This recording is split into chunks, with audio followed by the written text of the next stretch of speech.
What's happening, everybody? TK here. TK and Drinks. Still trying to get my camera all dialed in here where I'm gonna have it. Make sure I get it. Nice frame shot here for you so you're not all looking at my unattractive background. I think we're good to go here.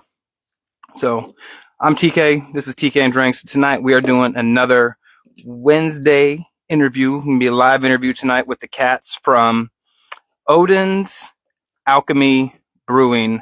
I believe they're in the Washington State area, somewhere probably in the Seattle area. Seattle Tacoma area would be my guess based on what I know.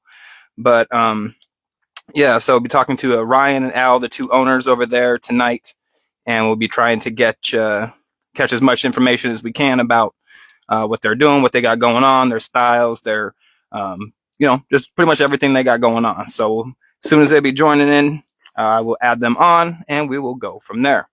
As I've been trying to get in the better habit of this evening, always trying to talk about what mead I'm going to be drinking tonight. I'm going to be featuring Retro Meadery, their Cinnamede. So when I was down in North Carolina a little bit ago, I got to stop by, talk with Mike Fields, one of the owners there, and got to check out their little brewing facility and everything like that. It was awesome. Nice, tight, small, little brewing thing in his backyard, which I thought was always really cool. Can't have a tap room there at his backyard, but he can do everything right there on site, which is really convenient. You just go from the house right over to the shed, check on all your meads and everything. You don't have to go drive all the way down to the brewery or the meadery or whatever, because I know some cats live a distance from their meaderies. So it's really cool that they get to take care of that and go that route with it. So I thought I'd support them a little bit. They're kind enough to hook up a shirt. Retro Meadery is the same logo on the back, but much bigger. And then the Cinnamede, I guess they were going to call it Cinnamede, but they couldn't because I guess it's something with TTB regulations. They can't call it a mead because it doesn't have mead in it, even though it is mead. So they called it Cinnapede, C-I-N-N, Cinnapede. So this one is I believe it's just a traditional aged on cinnamon. See if it says on there, because I can't quite remember what he was saying. Cinnamon, laser beams, and apple juice plasma guns, a true bat blaster. Cinnapede is your best weapon against the enemy. So yeah, it's a cinnamon apple sizer. That's what it was. So yeah, cinnamon sizer.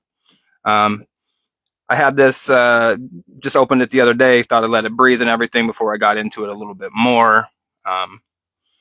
It's because I always like to try to get a little bit, let it breathe a little bit, let it get some more complexity, a little robustness to it.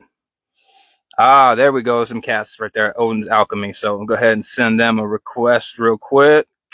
Unless they send me one first, so you can get it in quicker. Doodaloo. There we go. And see what's happening there. So yeah, as I was saying, nice. I say it's slightly hazy. It definitely reminds me of like an apple juice as far as like the color goes. It's got that nice deep golden apple hue to it, light and cinnamon on the nose. It is. Looks like we got the camera going the wrong way. There we go. Nailed it. Hey, how's it going, man? I'm doing good. How are you guys doing? Good. Hanging out. Working. Yeah. So go ahead and introduce you guys yourselves real quick. Give us a little background on Odin's Alchemy, and we'll take it from there. Oh man, where to start? Probably with names. Yeah, I guess I'll go first. I'm Ryan. I'm a country bumpkin. I make mead. I keep bees, and that's me in a nutshell. Husband, father, worker. Yeah. My name is Al. I am our salesman for Odin's Alchemy Brewing. I build the brand, make things look nice and pretty. That's kind of it for me. Hey man, nice and simple. Yeah. Oh yeah, no problem. Thank you guys for coming on. I always appreciate talking to any mead makers, home mead makers, commercial or otherwise. Yeah, of course. Yeah, we're big fans of anyone that that's also kind of fascinated with with the industry. So definitely a fascination. I do a little bit of home brewing myself. I'm trying to get into more and more of it because I want to be able to appreciate the nuances of the technical aspects of it. I got my BJCP certification. I feel like I've kind of got that realm. I'm confident in my ability there. Now I want to be able to, to create those flavors and those profiles that I got. So Yeah. I appreciate anytime somebody's willing to talk to me and share their knowledge with me. So thank you guys for being Yeah, here. we're happy to do it. It's a beautiful world, man. I mean, absolutely. I think it's one of the beauties of mead is that it can be so many different things. I mean, that being the grandfather of all alcohol, mead has the ability to be literally anything, right? With enough expertise applied, for sure.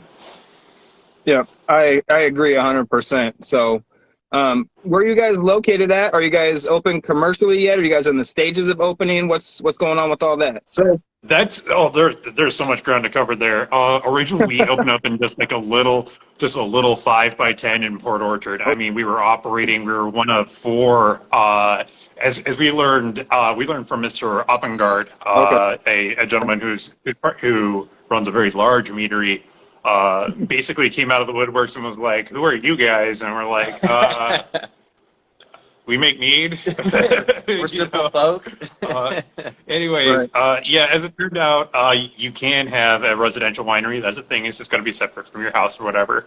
And it turned out that we were one of 4 residential wineries in Washington State.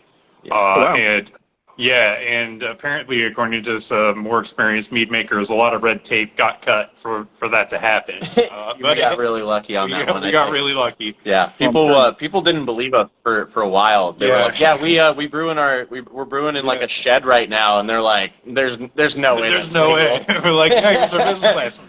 Totally, yeah, we have the business license and everything, man. So we've been legal, I think, about 11 months now. Oh. And then we've been brewing for a little over 3 years. Okay.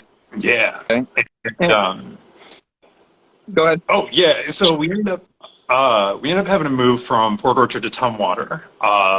We ended up with these huge waiting lists, right? Like as soon as stuff was coming off the shelf, it was already spoken for. Like somebody somewhere had their name on it already. And we're like, we can't keep doing this to customers. And so we moved down here to Tumwater, and we upsized to this big facility, and now here we are.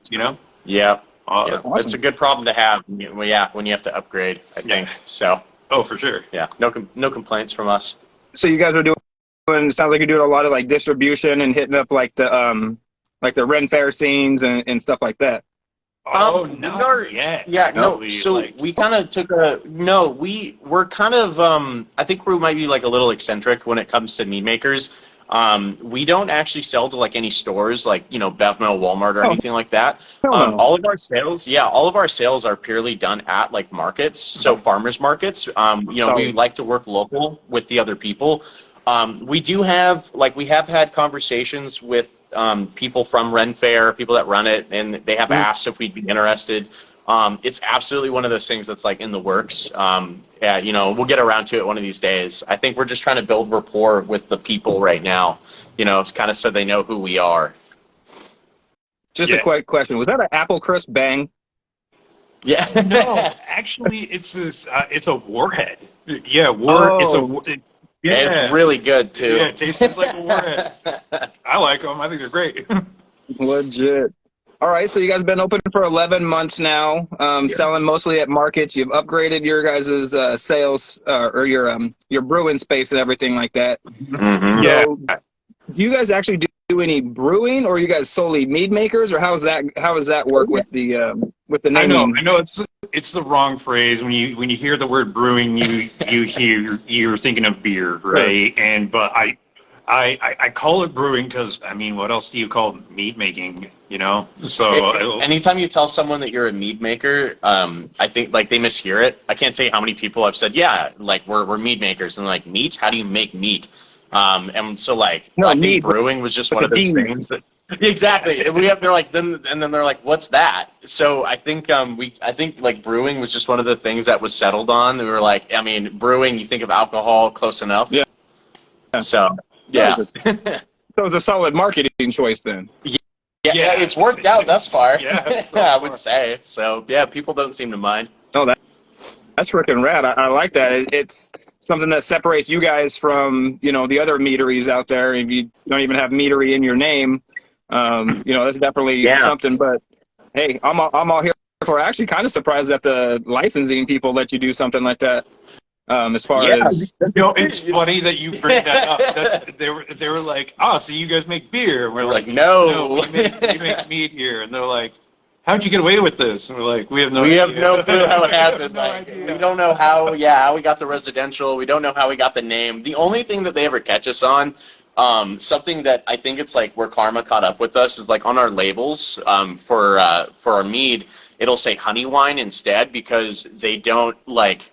I don't know why they don't consider it mead or something. It's so weird. The dudes over at Cola, when you like go to do like your Cola submission, right, and you put your formula through, they have such a it's so weird. It's I can't describe it, right? But the rules around what you can and can't call mead are so convoluted. You can call it anything right? but mead. Unless it's like water, yeast, and honey, just those three base ingredients, right? Yeah. Regardless, you're not allowed to call it mead unless it is part of what is called the fanciful label. right. Yep. So that's hilarious. I was just talking about that before you guys got on. These guys on Retro down in North Carolina, they have like a 80s video game type theme and retro theme. So they have this one called. That's like our. It's like that's awesome. Yeah. So it's called I love that Centipede. label. I Wow. love that label. Yeah. Yeah. What's that flavor? It's cinnamon sizer. Cinnamon sizer? Okay. That's probably like Jolly. Yeah, we have a flavor. Get this. We get these honey bourbon soaked wood chips from this gentleman down. He runs a distillery called Black Circle, and we brew this sizer with beet. Get that beet, and juice. you cannot taste the beet at all. Right after yeast has had its way with beet, you end up with just like this smoky, spicy flavor is what beet turns into. Yeah, it also adds this like really nice deep red. So you get like this nice sizer, and it's just like this nice colorful red. I don't know. It's playful. Oh man, when I get back up there, when I get back up there, I'll swing by your guys' facility and check some of that stuff out. I would love to. Anytime, man. Yeah, we'd love to have another mead maker up here trying our stuff. So it's always a fun time. Yeah. But yeah, these guys wanted to go with Cinnamede as their name instead of Centipede. And cinnamon. they couldn't because there's no meat in it. So, it is meat. It's not meat in it as an ingredient. So they couldn't call it, Cinnamede. So, yeah. That's cool. See, creative. Yeah. See, my buddy Tony says beet gives such an amazing color. He says a beer going one with right now, and he's in love with that color. I would imagine that anytime you get that like deep, like magenta, fuchsia, crimson, reddish, purplish type of hue, I'm here for it. Yeah, it's funny too because Ryan actually created Jolly Roost, the spiced apple pie, and like there was like one thing that we felt was missing from it. Like he told me over and over again, like I want this red, like this crimson red in the song. Well, yeah, I modeled it. Well, I modeled like the idea of like it's like one of my inspirations for it. It was one of the first flavors that I was working on. I was like, when we first put like the Rouge down in business, I was like, man, I want to recreate the Jolly Rouge from the sea shanty, right? That's what I'm gonna go with. And I was just like, how am I gonna get this red color? Yeah. Like sneak this red color into a sicer, right? Without like going with like one of the other like mini red fruits. And I was like, what if we? I remember like Googling too. I was like going through like, what about beet juice? And he was like, I was so adamant against it actually at first. I was like, beet juice. I was like, man, I've tried beet juice. Like, yeah, it's weird, but like, I was like, just try it. Just like a tiny. It's so strong. You pour in just like a tiny little bit, and it changes the whole color. Nice. Like this guy was like, take my dog, beet juice. I remember it just clear as day. Like, what do we have to lose? Fuck it. Yeah. Just send it. I think that's one of the fun things about mead too, is taking creative risks like that. Because at the end of the day, like we knew it was still going to taste good. We just didn't know like what it would taste like. Oh, you kind of get to be a little more creative, I think. With mead. Yeah. Oh, absolutely. And I think one of the other strengths that we have as mead makers is that we have honey as our forerunner. And honey, coming from beekeeper, right? Majority of the honey that we use inside of our meads comes out of our own apiary. But that's one of the So I'm a beekeeper. That was actually what started it all. Was like I was keeping bees, and over in Aberdeen, and that was gonna be my plan. I was gonna be a beekeeper. I was gonna sell honey. I was just gonna be, a farm boy selling honey at the next farmer market, whatever. And my friend at the time was like, I told him about my business plan. I'm like, oh, I'm gonna sell honey, and he's like, well, you could sell honey, or you could sell this right over here. And he unveiled this, this 5-gallon glass carboy, and it was like a light went on in my head, this bubbling magical vat of whatever it was. It's like, whoa, what is that? And he was like, this is meat. You could actually make a living. I mean, you're gonna have a hell of a time. Yeah. Starting an apiary and doing that, right? You could keep your bees, and then you could use the honey from that and do this instead. Yeah. So, but anyways, back to what I was saying though. One of the strengths of mead is that, I mean, yeah, there's the staple wine flavors, but we have honey at the very front of that, and honey can be so many different flavors. It's hard to mess it up. Yeah. Yeah, and the industry seems to specify, all the differences between the different, ingredient combinations. Certainly more than the beer world or wine world does. I mean, wine, you don't really get many adjuncts at all before it starts kicking you out of classifications and whatnot. Exactly. But, yeah. But mead, it seems like they almost embrace that. You want to add more adjuncts? Well, shit, we'll just create a whole other category for you. The more the merrier. Come on in. Exactly. There's so much. There's so much more room to play with. With mead. Like, we joke about it all the time. We're like, I mean, if we wanted to be total monsters, I mean, shit, we could make a Mountain Dew mead or a soy sauce mead. Oh, and yeah. Like, would it taste good? Probably not. Could we do it? Would it technically be considered a mead? Yeah, you could. Yeah, we were thinking about pranking Cola and like on April Fools, like submitting a formula that included like a bunch of like trademarked ingredients. We're gonna call it Dismead, and have the label being just get sued to high heaven. What a way to go! Though. I know somebody who got away with putting a couple of registered things on different recipes, and they ran it through. He put Oreos on there, actual Oreos. And it's on the recipe. It can be done. It can be done. There's we won't give names or anything, but yeah, there is one brewery up here or one mead maker specifically up here who has some pretty interesting flavors that are like that too. And we've kind of wondered, we're like, is that allowed? Is that? Oh yeah. We've never questioned it past that, but I don't know. I think we get a sinking feeling in our stomach when we think of doing something from a movie or anything like that. Oh yeah. I don't know. Pretty sure I know who you're talking about up there. Yeah, maybe. I think he's been on my. I think I've interviewed him before. Oh yeah. Oh for sure. Yeah, he's colorful guy. Interesting character for sure. Yeah. Oh, very much. Yeah. So I've heard stories about this guy selling meat out of the back of his car and all sorts of stuff. Hey man, that's the carny lifestyle. I hate to be that. That was kind of where I got the money to start this. It's funny. So it's only illegal if you get caught. Right. Well, here's the fun part too. Is I don't know if this applies to other states, but in Washington State at least, we had the luxury of what's called a gift thing, basically, where you can sell mead without a license up to $500 a month, and so the donations, and people will donate to you, and the TTB and the Liquor Cannabis Board are like, yeah, go for it, because they want you to get legal and get the money for it. So what we did was we were working on our original flavors, and we had a couple ones that we were still we don't know. Well, this LARP festival was coming up, and so Ryan, the day before the LARP festival, went out to the shop and he bottled a bunch, and these didn't have labels, they didn't have anything on them, completely unidentifiable, and he sold it at the LARP festival, and we made $500. And it started everything. It paid for the first 3 sets of licensing that we had to go through.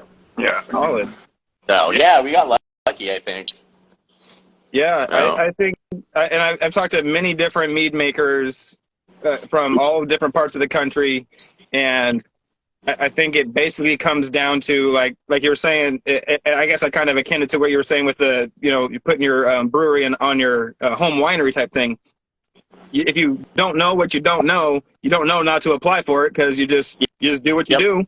And if they don't catch it on their end, man, hey. Yeah, whatever. Like, they're not gonna. I don't think they give you too much hassle, honestly. No. And like we actually made a mistake. Small fish. Yeah, we're such like. Well, the way I look at it too is like there are how many meaderies left in the world, like legitimate like meaderies, you know, like Dedicated. how many, dedicated meaderies. How many mead makers are there? Like we're kind of this dying breed that's trying to come back. And I don't know if it's true or not, but I like to think like the Liquor Cannabis Board kind of recognizes that and sees like an industry there that used to be big, and so I think they give us a little more like wiggle room. Just a little bit to like allow us to kind of work our way up and become legit. I think that varies state to state because I mean, there's some states that don't even allow there's no commercial mead makers in any of these states or commercial meaderies, you know, and there's even some states that have, from what I understand, there's laws against or restricting home brewing and stuff. Really? So, like Wow, count ourselves lucky. Yeah, for real. Because like in Washington, like the home brewing rules are like really relaxed. Like basically, as long as it's for yourself, you can brew as much as you want. The state does not care. Right. Well, I didn't even know that was a thing. Like that's In Washington, if it's for you and just friends and family, you can I'm pretty sure there's like an upper like ceiling on where like this rule is. Yeah, if you're making like 300,000 gallons of alcohol for your home, you're gonna maybe like ask a few questions. Yeah, right. But as far as I know, you can like brew and drink as much. I didn't even think that was I didn't know that was a problem that other people had to deal with. Right. And I think a lot of it's like blue laws potentially left over from like Prohibition era, things that just never got officially changed. I don't know how you'd really go around and enforce something like that rather than like kicking indoors and people narking their friends out and stuff. You gotta wonder if like people in like haulers in like West Virginia are ratting each other out for like their IPAs or something. Oh, that would be hilarious. Oh, I mean, hilariously sad, but still. Yeah, I think they got just like way bigger fish to fry. You know what I mean? Especially out here, the beer community is so alive and well, and like the wine community is so rampant out here. That like, they look at us and they're like, "Yeah, we'll mess with you guys another day." That was a humbling experience, such a humbling experience. I went over I was over at Vashon Island. I was hanging out with the Vashon like brewing boys, and it was before the meadery was fully recognized, and I was applying for this job, right? Just basically being just a schmuck for these beer guys, and I went in and they gave me a beer and they toured me around these massive machines. Just like these guys were professional. They were legitimate. And the processes that these guys were very, very, very dedicated. And as I later on getting the meadery up on his feet, I began to really understand kind of the present that they gave me. And something that I learned with just these complex processes that they used, right? People who brew beer, right? They don't do it because they're in it for the money. They do it because they love what they fucking do, right? A and B, by comparison, compared to what beer brewers do, right? Mead making is primitive, right? It is, right? It really is. But there's so much to learn about what they do, and here in Washington, they have a set rate that they have to sell their stuff at, right? Mm-hmm. So they're really screwed on they're screwed on the money end of things, right? Yeah. And so when you do run into a beer maker, know that they are probably very well versed.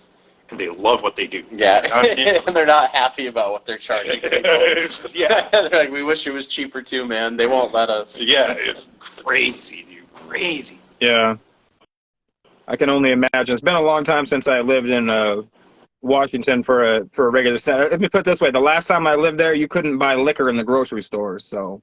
Oh, really? Jesus. Yeah. Wow. I could imagine. I take it back. No. I lived there. The last time I lived there was the year that they changed that law. So I'd lived there for about maybe 6 to 8 months when that law. So you could go down to Safeway or Albertsons or Fred Meyer or whatever and and get yourself some booze finally. You didn't have to go out to the reservation on Sundays anymore. Man, it's everywhere up here now. You can like walk into a daycare and buy a fucking IPA if you wanted to. They got it from like the side cooler for you.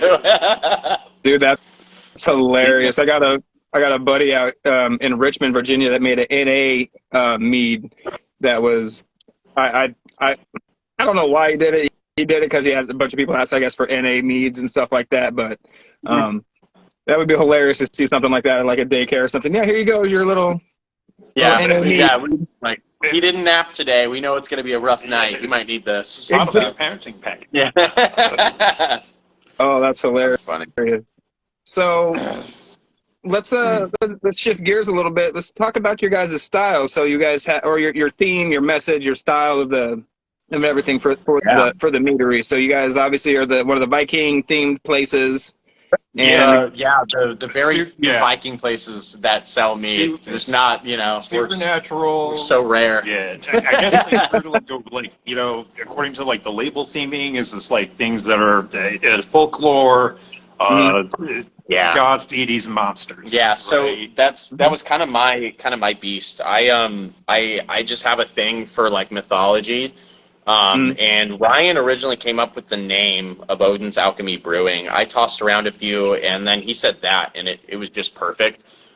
His granddad was a mead maker. My great-granddad was a lightning runner. And so, like, we always tell people, like, alcohol runs in our blood. And, like, we just, I think we both have an interest in, like, just the typical stereotypical nerd shit, like mythology and pirates and D&D and stuff. And we kind of rode with that. Yeah, right. Yeah, it's like we rode with that, So like, we have Hydra. We have a new flavor coming out called Jormungandr. Hades, of course. Jolly Rouge is a sea shanty. So yeah. I guess like in like hard to kind of put your finger on just like one style. I know we stray away from what is like the traditional mead in terms of like the flavor profile. You think like really a lot of like sweet drinks. At least that's what like the common thought is. And we actually brew like a lot of sours. Yeah. Right. A lot of sours, a lot of dries, a lot of tarts. We only have one. When we sell it to someone, we hand it to somebody at a farmer's market, we say, it's the closest that we've got to a traditional mead, right? When we're handing them a bottle of Jolly Rouge. Yeah. And so I guess there's that, and kind of the 10-year goal is that we started this with nothing, right? We did this with all paychecks, no loans, and some beehives, right? Yeah, right. And that's just solid. In just a few short months, right, we're like, a month and a half ago, I fired my boss, right? Solid. I'm now my own boss. Next month, he's going to quit his day job, right? And we kind of want to share that with people too, right? So not only just like me, but on like the business front of it, like giving people real jobs, right? I mean, jobs that provide. Yeah, we have this, I think, long-term goal of, I think, like, overall, Odin's message is community. Like, we look at mead traditionally as something that was, celebrated during ceremonies and festivals and stuff like that. Yeah. And, like, community in general is just something that we're really big fans of. And so, we're constantly trying to figure out ways to give back, because we wouldn't have any of this without, the support of the community, all the people at the markets. Absolutely. Yeah, so we have this dream of, within, like, the next, like, 5-10 years of, like, unionizing, like, creating, like, the first mead union, and, like, everyone goes in, and then you get a cut, you own part of the business, and, like, everyone gets paid the same amount, whether you're an original founder or, you've just come in. If you have something to bring to the table and you can offer that, and, you're a good, hardworking person, we want to see you benefit the way that we did from the rest of the community supporting us. Yeah, basically. You first. Okay. So it's almost like you guys want to do like a ESOP type of thing, like a employee ownership, or you want everybody to have a vested interest in the business that they're a part of. Yeah, absolutely. Exactly. Yeah, and that's kind of the commission is that like, and I mean we're still new, right? I mean we don't have that kind of influence yet. That's the dream is to get to that point. Right. It basically like there's a portion of the profits that Odin's will make, right? That doesn't go back into making more mead or bottles or labels or, Sure.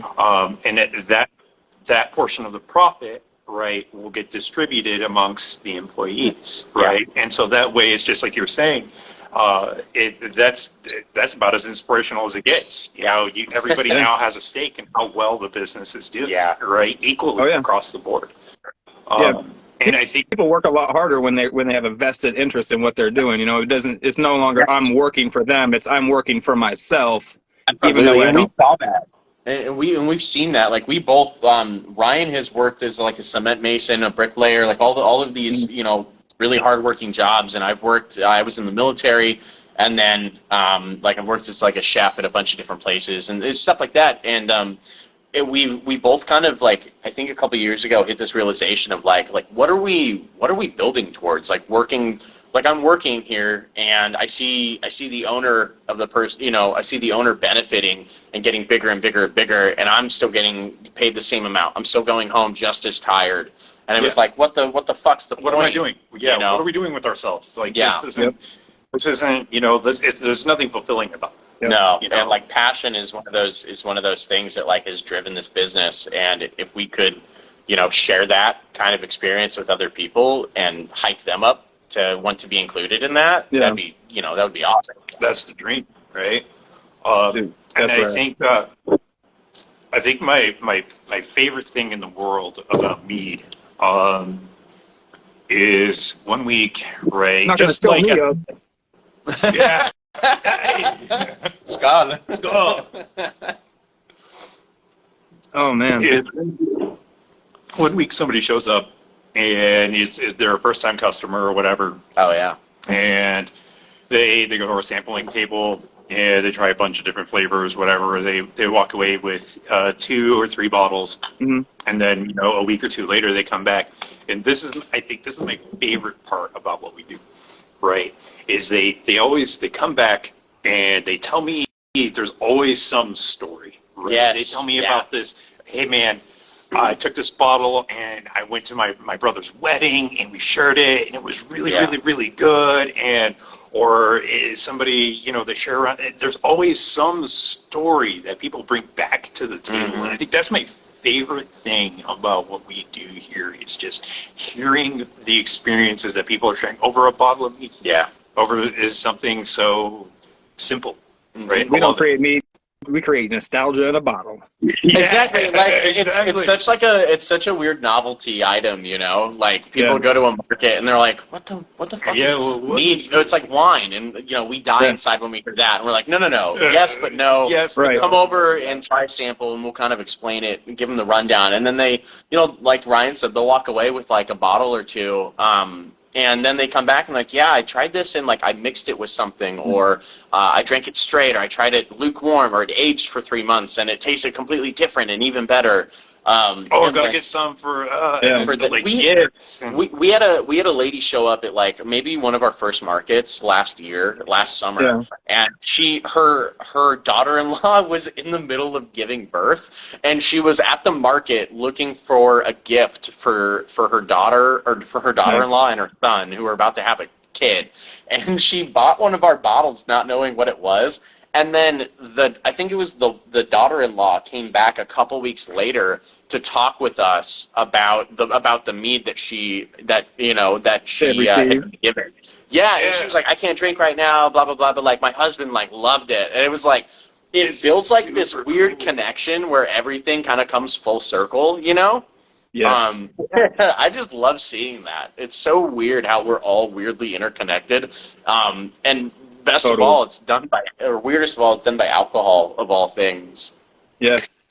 Well, like you said, it's a community thing. You know, you had mentioned earlier, John Opegard had came up and had how did he come across your guys' stuff? Dude, anyway? That was so wild. So, text message. So Opegard like this. So At this point, I'm nobody at this point. I am nobody. I'm just a peasant. Right? we and I get this message from this guy, and he's like, "Hey man, so I see that you own a meadery." Who the fuck are you? I was like, "Yeah, we'll call it a meadery, dude.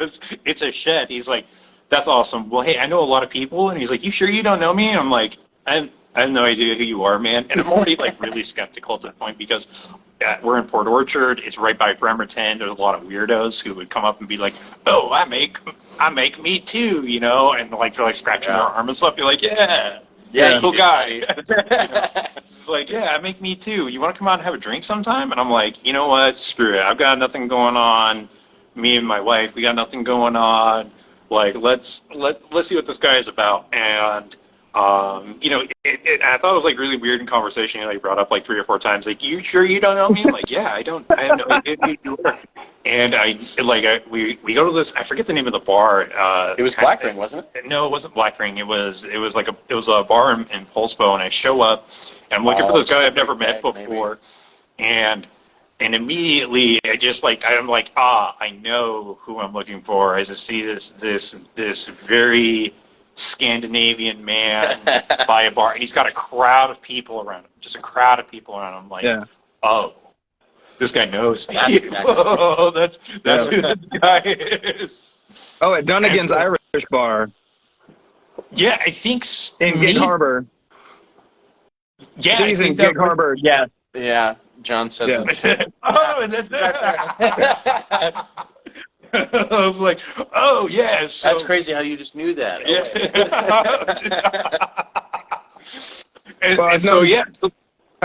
I've known John since high school, so I can kind of read his mind a little bit. Yeah, he what's up? Yeah, he posted or commented on it, and like, by the way, John, if you're watching, thank you so much for like shouting us out, man. Yes, that's like, we really appreciate that. He's big on. It's kind of cool though, like how it comes full circle like that, right? Where like, you know, John, and then John somehow met us, and now you and I and Ryan are having a conversation, and it's absolutely. It's so weird. I don't know. Yeah, mead makers are definitely a community. I think so, and we've had nothing but kindness too from like everyone that we've met that also brews and stuff. Nice. And we also, what's really cool, we've gotten to the point where every once in a while someone will come by like the markets, and they started giving us some of their mead to like try. Oh yeah. Which is I don't know. We feel like so honored. I mean, we're like, oh my god, like are we worthy of this? Like that's so fucking cool that you like would take that risk that like someone that also brews would, you know, you would just let us try it. That's super fucking cool of you. Yep. Yeah. And the only thing that you do is put yourself out there, and just for the simple fact that you put yourself out there, now they're like, you know, like you say, Meat and John's, like it's an inspiring type of, you know, steel sharpens steel type of thing. Exactly. Yeah. We all benefit each other, you know, swapping flavors and like different brewing techniques. I know Ryan and John talk about the science a lot behind brewing and stuff.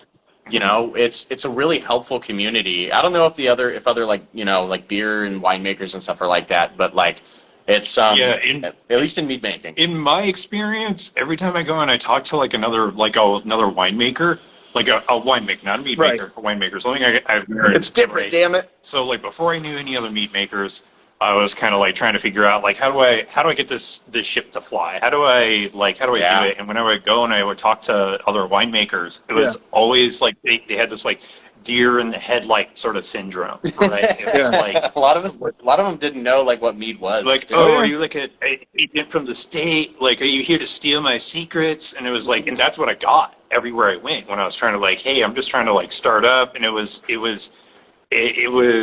a look of like just really guarded, like, well, what do you want to know? Why are you asking? Why are you asking? Like these are closely kept trade secrets, and then like I hang out with Oppegard, and suddenly I start talking with all these other mead makers, and the mead making community is a community. Yeah, they're just like, you want secrets? Here's all of them. Like here's what Hungary uses for this recipe, and like try it, and like here's exactly what temperature you should have your yeast at, and we're like, cool, thanks, man. It's a hive mind. Yeah, it's awesome. kind. It's awesome, and a healthy one. Yeah, absolutely, a healthy one. Yeah, I think that's the important thing. Like now, you have an unhealthy hive mind. Right. Yeah. We go back now and like we'll go on like the Reddit, like the mead subreddit, and on like Facebook, people will message us, and they'll ask about like what we brew, how we do it, and stuff. And like we have. We've started like messaging people back and like literally walking them through how to brew at home for the first time. Oh yeah, you know, which I think is so cool. Is like we got all of this information from the kindness of a bunch of other mead makers, and now we get to pass that, pass that torch on too. You know, we still have so much to learn, but like what we do know has been beneficial for beginners too. Yeah, there's always. I don't ever think there's going to be the world's greatest mead maker because there's just so much to learn. Yeah, there's so much to learn. Well, there's so many people that like different varieties. You know, like you're saying. There's. Yeah. I think I personally disagree with what you said earlier. I think the vast majority of mead makers out there are in the semi-sweet to dry category.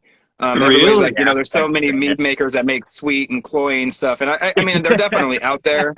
But like, I guess once you get out of the Ren Fair circuit, like on the commercial scale, there's so few by comparison. Yeah. And everybody always makes that comment, oh, we're not one of those, sweet mead makers, almost with like a little bit of disdain in their voice for those. What makes you, makes you kind of more like, against something like that, so to speak?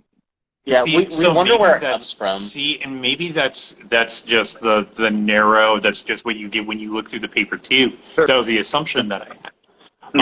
Because like there's so many, like when I talk to people, right, a lot of like customers come up over to our table. Mead's sweet, right? And they go, like, man, I don't like mead because that's how they'll open up. They'll open up with that. They'll walk up and be like, oh, like they'll let us know. They'll come over to our table, check out our stuff, and be like, I don't like mead because it's sweet, and they'll like throw it in our face a little. And we're like, well. We don't necessarily make sweet meats here. Yeah. You want to come over to our sample table? Yeah, we're up to like 5 flavors now, and one of the things we agreed on when we first started was like I wanted like a range of like every single not every single, but like distinct flavor profiles. So I wanted sweet, I wanted semi-sweet, I wanted sour, I wanted semi-sour, and I wanted one right in the middle. And yeah, and now that's what we have. Like we have a full range, and now we have 3 new flavors coming out that are kind of just a little more creative. Yeah. But like we do that. Like we have one that's pomegranate and orange blossom, and it's dry and tart. And then we have a semi-sour Hydra, which is like it's really tart, but it's also really fruity. And it's just like this, different kind of variation. So I think one of the things that really benefits us, especially at the markets, is that we offer just the full spectrum, at least, of what we have, which kind of hits like everything. If you don't like sour, we have sweet. If you don't like sweet, we have sour. If you don't know what you want, we get something right down the middle. Fair enough.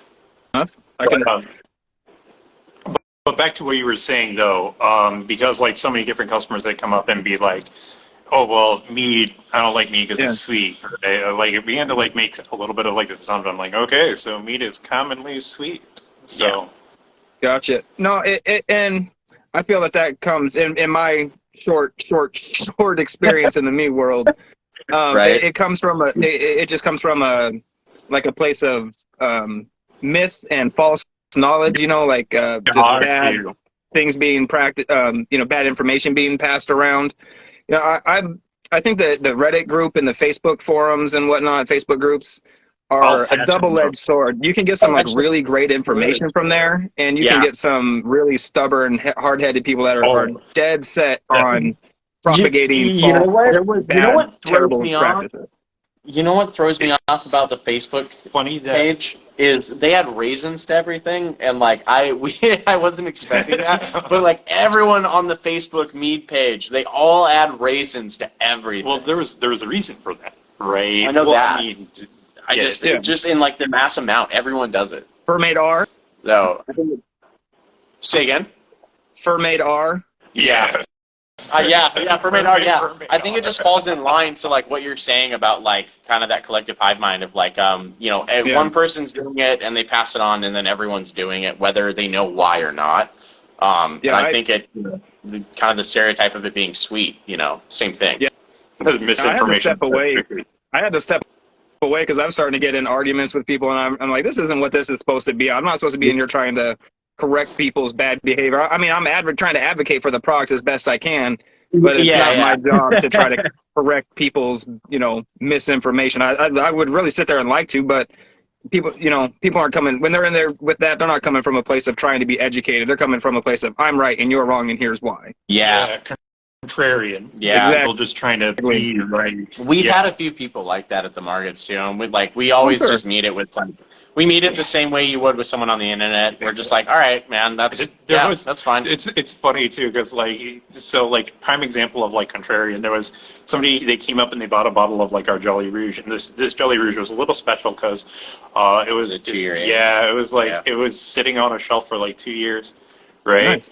And 2 weeks later, they came back, right? And they're like, man, that was a really good bottle. Oh God, I know this one.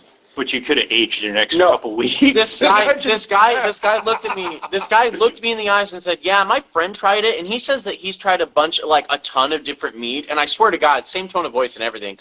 He's like, "My friend at a D&D group said he tried it. He's tried a ton of different meats, and he said it's really good, but it could have aged a few more weeks." And I was just sitting in the back this was aged 2 years. I lost my fucking mind. I was like, he doesn't know how long things age for. That was 2 years, man. You don't know. It was prima. It was delicious. So good. I'm saying 2 years.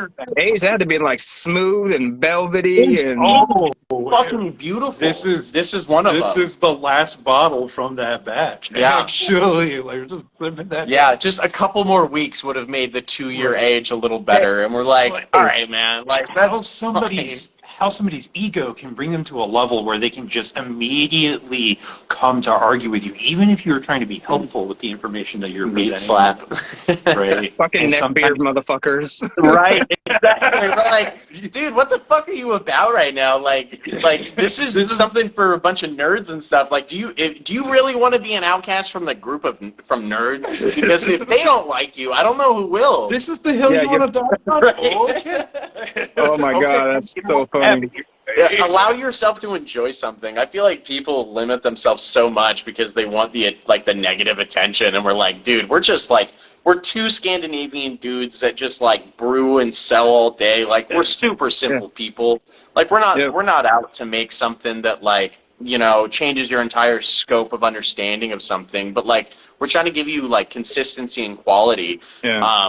And if you're looking at us and we're like, the notes are last bottle retro. Yeah, we're like, if the notes are this and this and this, and people will tell us to change it up, and we're like, man, we like what we do. We like our process. We're simple people.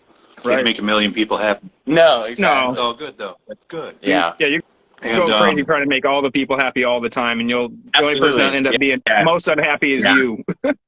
Dude, 99.9% of everyone is so kind to us. All the people, even if they don't buy something, I will always encourage them to at least come over and sample something. And they almost always will. And they'll walk away just they'll be like, hey, you know what? Thanks for inviting me to try some. I actually had a really good experience. And to us, that's still another story they can go and tell. That's more than enough for us. Yeah. Yeah. But about how the communities can be backwards, right? You were mentioning that you had to take a step back from the more common ground areas Reddit and Facebook, and I have kind of a similar experience because when we were what a month and a half, 2 months legal. It was the first time that we had a full rack. We had every single one of our carboys full, and I was so proud of it. I was like, yeah, we're swinging for the fences now. Every single one of our 5-gallon glass carboys is full, right? And I took a picture and I put it up on Reddit. One guy in particular. Huge mistake, biggest mistake ever. I felt bad for a day, and then I felt angry, and it's just I went through all the grieving processes very quickly. Right. All 7 steps in 24 hours. 24 hours. Yeah. Right. And this guy came out of the woodwork, and he's like, "You're a commercial brewer, and you're brewing in glass." And it's he had an issue with the way we store mead, and we were like, Fuck that guy. What fucking kill the Right. die on. Oh, it's not in a 50-gallon drum like you wanted. Yeah. Sorry, Or it's not sir. in a polyconical or something. Yeah, fuck off. Exactly. He's Yeah. like, why don't you have like the $3,000 thing? We're like, a conical fermenter. That's Let's see your meat setup, dickbag. exactly. That's what he said. That's what Ryan asked. I didn't. I was just like, what do you mean? What's wrong with this? Like, I paid for this Right. with money that I earned at a different job. I'm just starting. Like, blah blah blah blah blah. And he just kept kicking that puppy. Just like over and over and over. What And a dick. and he said, and it'll stick with me. He says, "You'll never be successful brewing out of glass carboys. Yeah. You'll never be successful brewing out of glass carboys." So we bought 35. So we of them.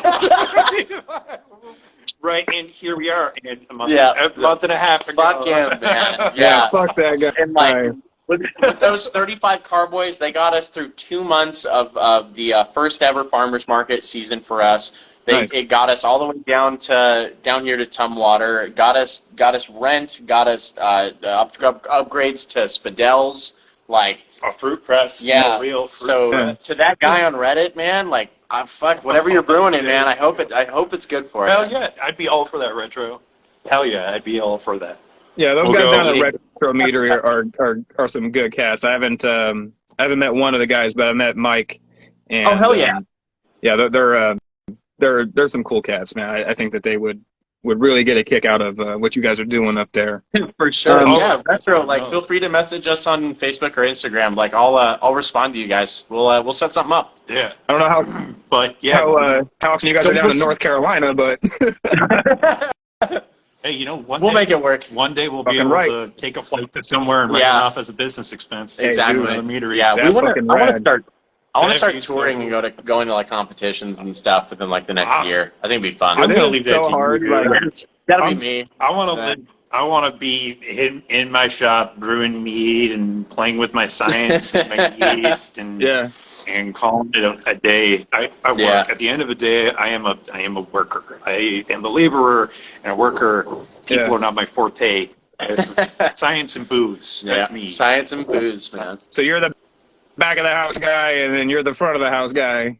You know, and you know what, man? It worked for us. fucking works. It's fucking dude. works. It's a beautiful It should relationship. work like that, man. I love that. That's the best part of it. Yeah, for sure. Symbiosis. Yep. Planes are cool. So You know what, Mike?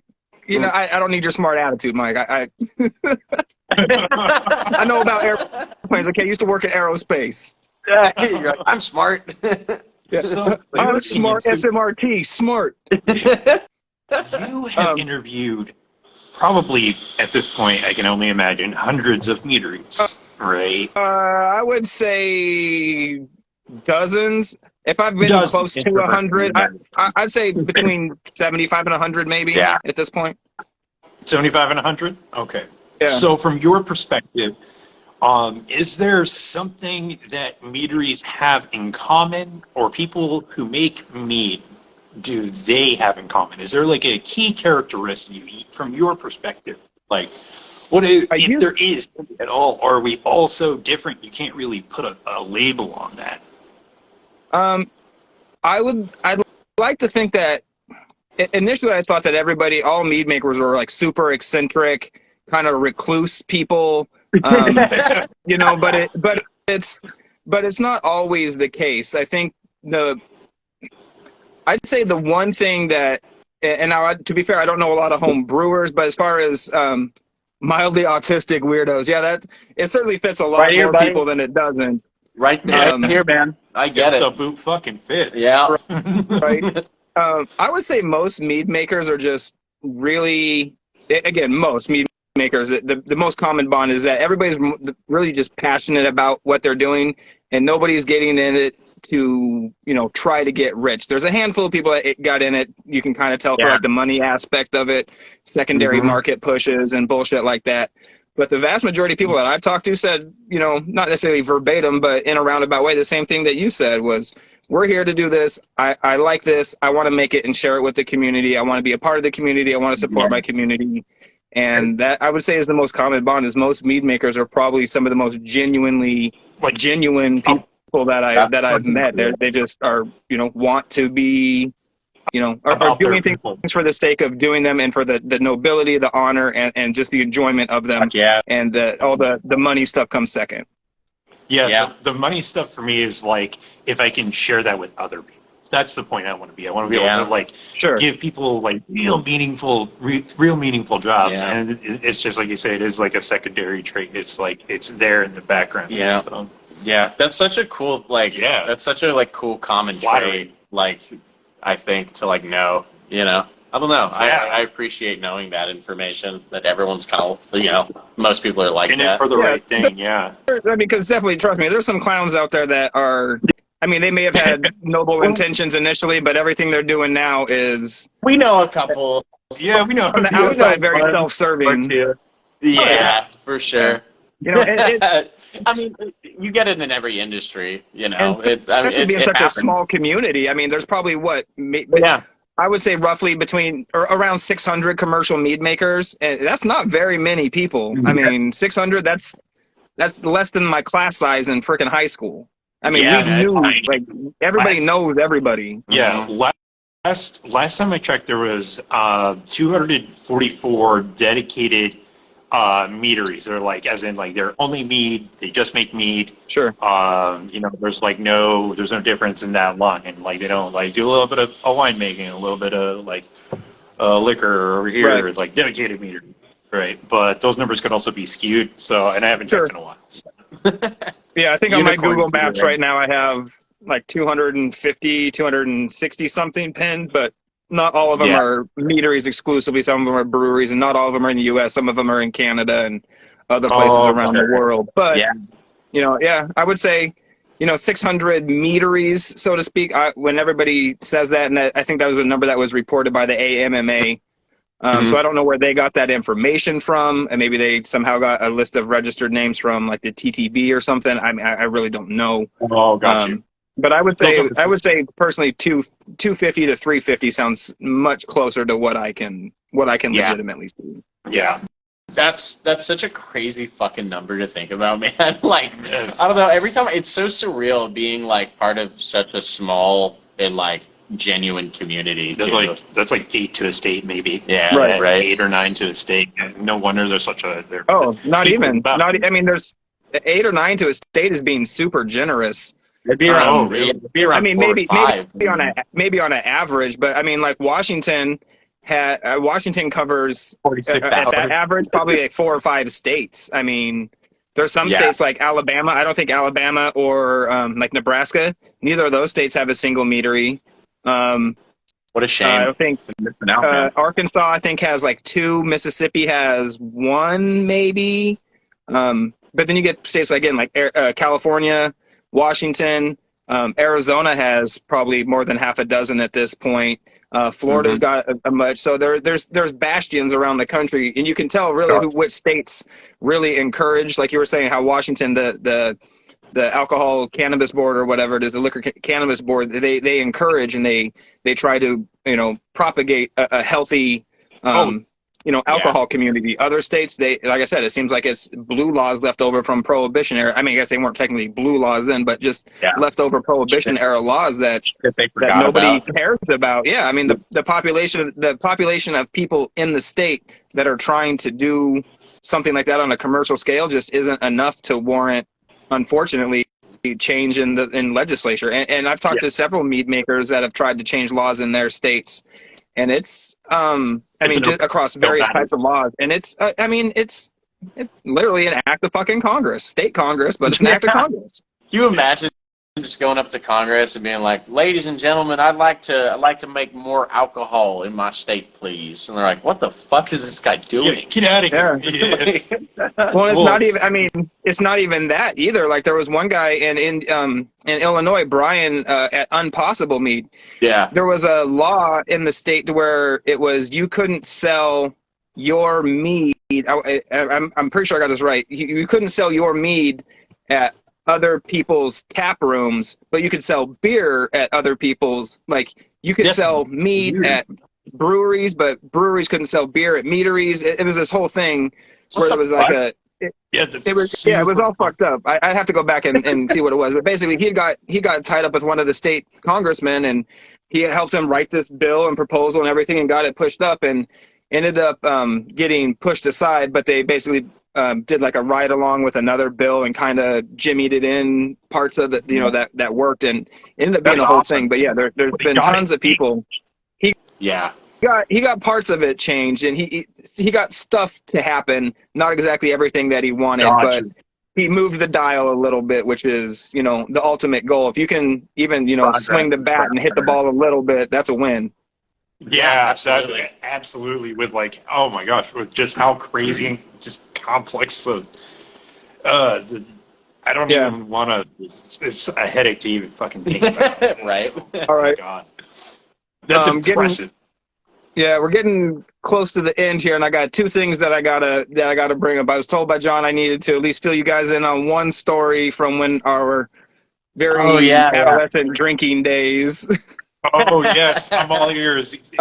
Please do tell. So, do you want the story about how he made some kid walk down the street shirtless after he took his shirt from him, or the story about our friends' parents and grandparents that owned a beer supply store? The beer supply store, right? Yeah, that's got to be beer supply store. So we had some mutual friends growing up who had parents and grandparents. A family-ran brewery supply store, and they would, slide us kegs of stuff on the DL, and they had all the recipes. And this is, he said, "Oh, wait, that's a good story too." Wait, that's a good story. John said he wanted to share. All right, I'll tell both of them real quick. But so we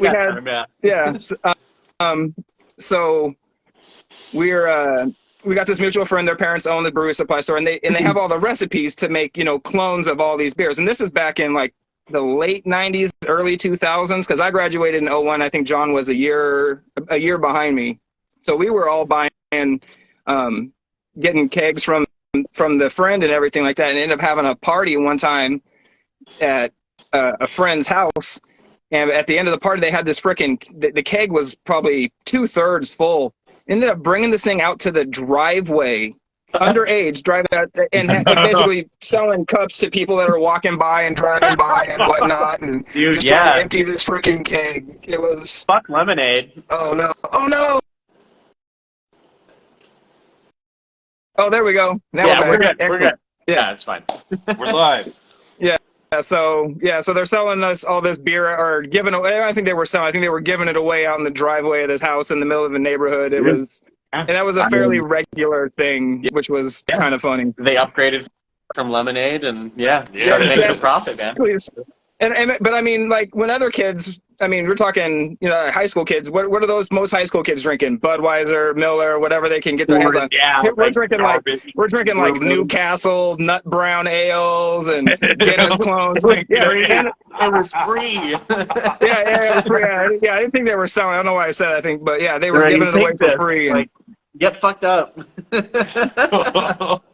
Yeah, that's right. Because they had to empty the kegs to return them, so that's right, killing them on the street corner.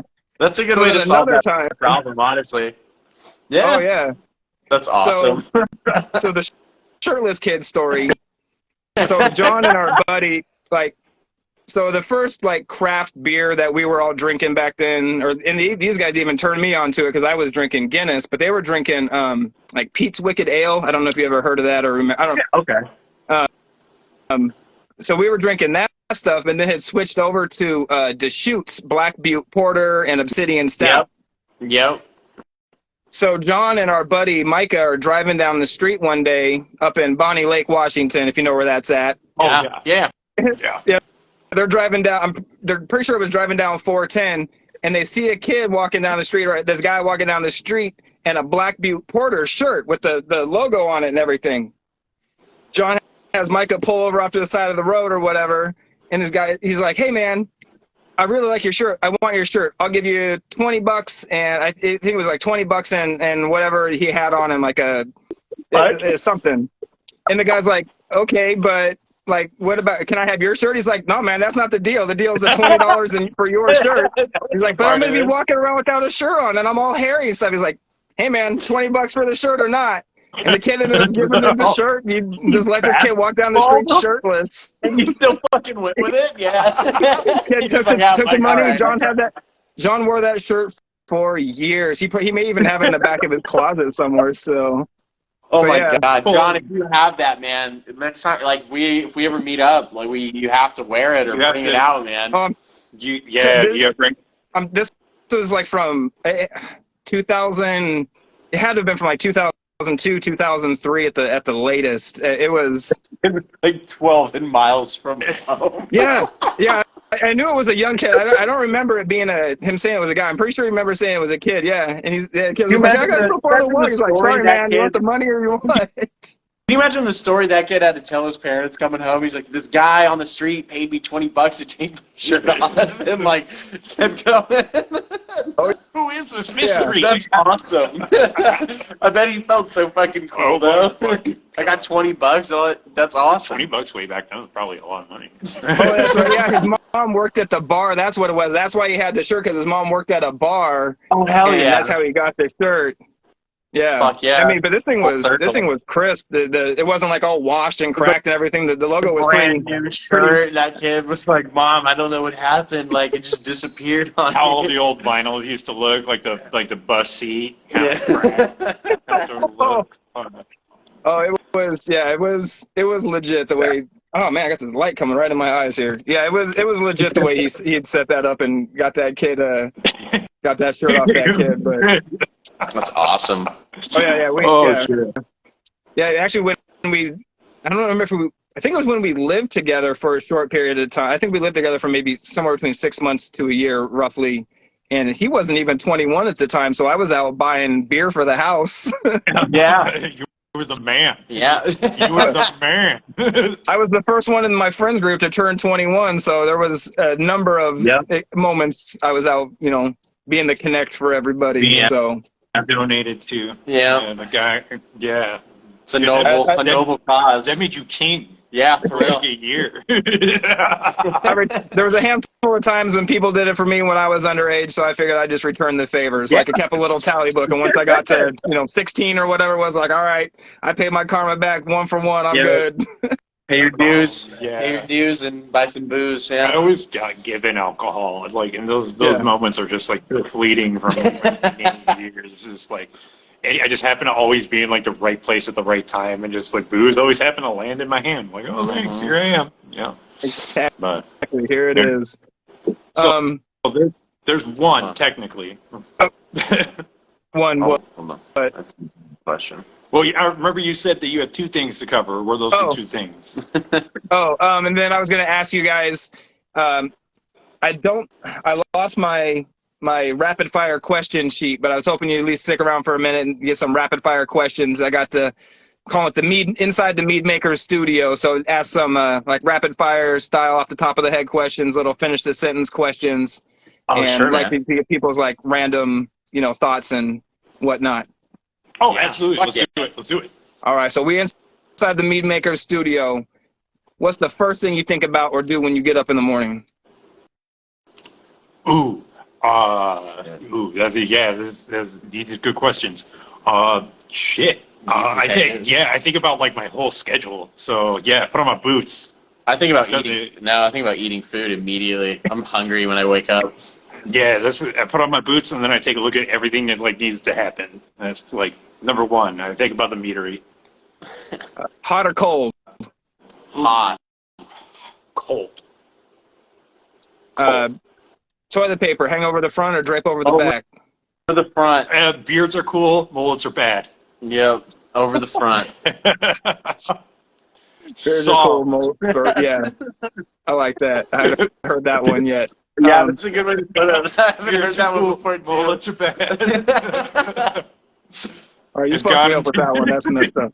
Yeah. If you could be, if you could have any type of superhero power, what would it be? Teleportation. Telekinesis. Ooh, Yeah. teleportation and That's a solid combination, man. If you got both of those, you'd be in business. Yeah, you can Ship Yeah, I anywhere. could do so many extra things. Like What do you mean, take your man? I could just go. That's my wife. That's my wife at the chat. Here's how you know that him and I are like that. We work well and we're polar opposites. He just wants to use telekinesis to lift shit in the shop, and I want teleportation so I can travel around and sell shit. Yeah, I just Literally, I just want to be able to do more things. Yeah. That's like, I don't know how limited my telekinesis would be, but that's like an extra arm, base, extra one, Right? A whole extra thing right No, there. I'm on board, man. I love telekinesis. I would totally take some of that. Oh, dude. What's your favorite breakfast cereal, either from when you were a kid or now? Cinnamon toast. I cannot stand sweets. I hate sweets. He won't fucking eat sweets, but he'll drink sweet meat all day, you fat ass. Anyways, I can't stand sweets. My wife will confirm this. She's in the chat right now. I can't stand sweets. I can't. I hate sweets. I don't do them. Just hate life. There's something. You would have been the lamest friend to have on Halloween. Yeah, right. You just get all of his candy though. So I used to love sweets. Like something happened when I turned 22. Like I used to eat candy and all the time. It's and called heartburn. And then something happened at Job Corps, and then suddenly one day sweets started tasting vile. I was just like, I used to love this shit. Now I hate it. So I can't stand any of it. I can't. Oh man. I think my phone's at like 5%. Yeah. All right, I'll wrap this up here pretty quick. All right, burgers, pizza, or tacos? Burgers. All right. If you could just remake a movie and star in it, what would it be? Oh, shit. God damn it. And star in it? Yeah. Ooh, man, I'd have to star in it. Oh, fuck, dude. That's a good question. That's a damn good question. I gotta go with somehow making Citizen Kane. You know what? No. No. Batman. Batman. Yep. I want to be Batman. Clooney with bat nipples?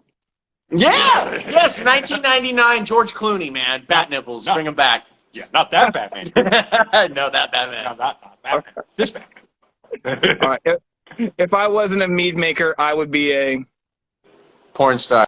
No. Damn good. I would pays more. You should probably do that now. Do the meat on the side. Fuck, man. Social media is at its prime. Yeah, homeless? I don't know. Homeless? I would still be a cement mason. Your wife's throwing I love concrete. you under the bus here, called you the worst trick-or-treater ever. Oh, your wife is hilarious. I'm loving this. Yeah, Oh, she's all right. Funny. No, funny. she's all right. She's awesome. She's gonna hit me later. Apparently, Mama Bear's watching too. Yeah, she knows. That's fine. I don't care. Hi, Mom. That's awesome. Well, I appreciate you guys giving me some of your time tonight. And when I get to Washington, I'll definitely make sure to hit you guys up. Me and John will probably pop down and have a meet or 4 or 5, and I'll bring some stuff to share and trade and whatnot. Yeah, let's not count how many bottles we're gonna drink. We'll just go until the night's over. Yeah, let's make it a party. No, we don't talk about as plausible deniability. Yeah, exactly. All right, TJ. Cool. Hey, thank you so much, man. Yeah, We appreciate you. Thank you guys so much for being here. Have a fantastic evening. I'll speak at you guys in the future. Sounds good, man. Cheers. Skull. Cheers. So thanks to the cats over there at Odin's Alchemy. Appreciate those guys for giving me some of their time. That's Ryan and Al over there. Says I try. Nice. So next week I will be having another interview. I forget to write them down on my calendar. That's not on my phone, so I can't see who that's going to be. But it's going to be at the same time next Wednesday. And, I'll bring a mead. I'll bring a person to talk to. You bring yourself. Come watch. Have a laugh. Listen to us make clowns out of ourselves. So, as always, appreciate you guys. And go ahead, give me a subscribe, a follow. If you don't, for some reason, already follow Odin's Alchemy, give them a subscribe, a follow, a like, friend, all the things on the socials and everything. So, y'all have a fantastic evening. I appreciate every single one of you. Peace.